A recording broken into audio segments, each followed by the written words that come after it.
Okay, guys, we're going to look at a couple of swings here now.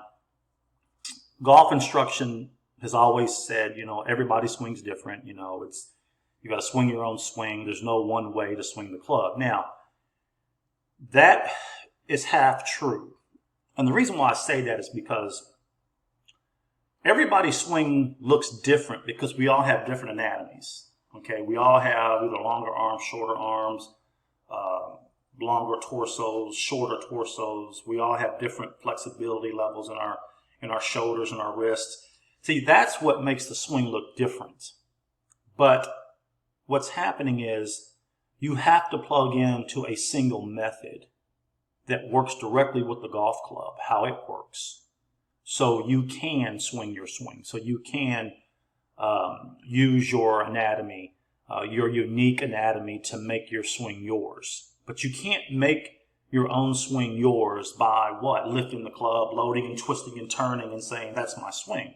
No, you've got to understand what resistance is, understand how the length of shaft works so the club can work for you.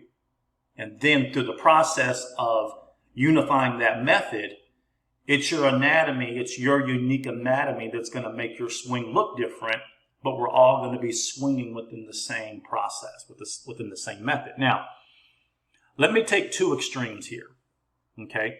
Let me take Tiger Woods and Matthew Wolff. Now, I've got, one, two, three, four. I got 6 swings down here. 2 from Matthew Wolff, 1 from Patrick Reed, Tiger Woods, Cameron Smith, and Rory McIlroy. Now, 3 of the swings look very similar between Patrick Reed, Tiger Woods, Cameron Smith, and Rory McIlroy. Those 4 swings look basically the same, and I don't think anybody can deny that, okay?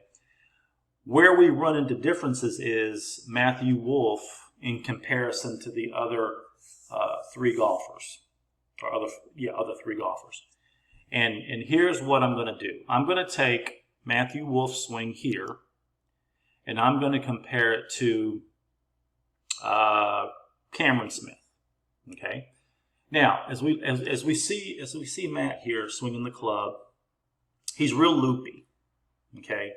But his loopiness is still creating what I call space width and resistance, or swing plane resistance. Now, people say, what is that? Well, here's what it is. Notice as Matt takes the club back, look at all the space he's creating right here. See, look at all that space he's creating. He's by no means getting the club to the inside. Okay. Now, when he moves to the top of the backswing, notice the weight he has pinched on his left toe. Okay. Now, why do we know that? Because he never moved off the center. You're not seeing a lot of load on his right side. You're seeing the pressure loaded on the inside of his right foot and on his hip, but you're seeing a dip in the weight on his left leg. Because now when he comes down, he has to reroute the club, which is fine. That's kind of like a relaxation for him. It's just he's creating a lot of width to get to what? To get to this point here. Because if we were to look at his swing from here, you never would have thought that he would have looped the club that much. But notice as he's coming down, the club's perfectly in position. In what I call the cradle position. A lot of people call it the slot. He's driving with his legs as his head stays back. And when his head stays back, what's happening is his left hip is clearing naturally. And we'll get more into that in the mobile app. Now, for those of you who don't have my mobile app, click the link below in the description. Download my 2-6 Off mobile app. You'll get 2 free lessons right away, whether you're on iOS or Android. Okay, so now Matthew's swing basically looks the same as he hits through the ball. So remember what Matthew's downswing looked like. Don't worry about his takeaway.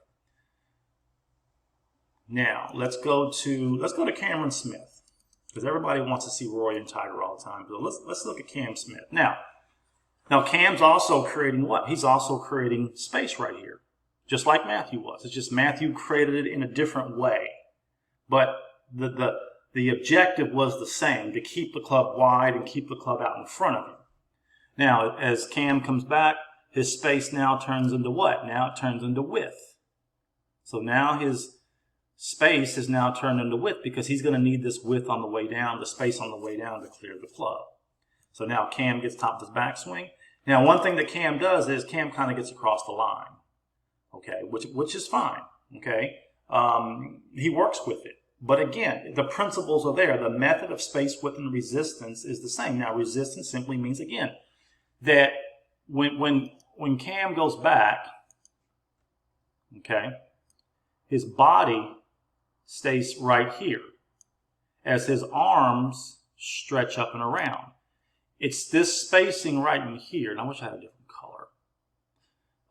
It's the spacing right in here, or that separation between the body rotation and the arms rotating up and around on a Y plane. That's the resistance that is setting his entire backswing.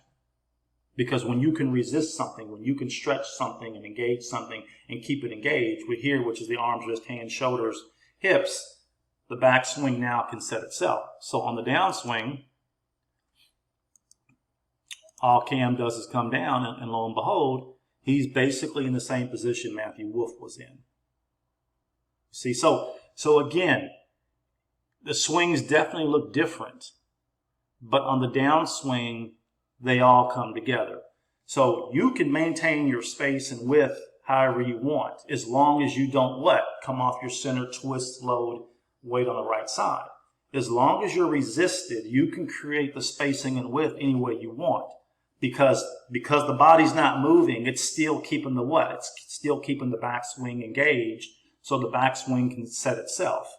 And then, of course, as you hit through the ball, then that's where the ball goes. Okay, and again, you can do it with any golfer. You can do it with Patrick Reed, you can do it with Tiger, you can do it with Rory. Again, it's the similarities of creating resistance. It's the similarities of setting up properly with the two adjustments.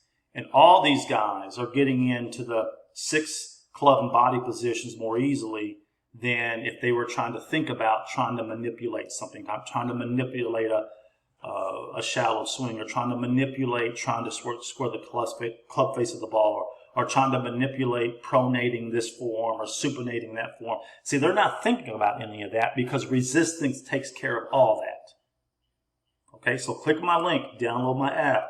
You'll get 2 free lessons upon download, iOS and Android. Okay, I'll see you on the inside, and let's get it going.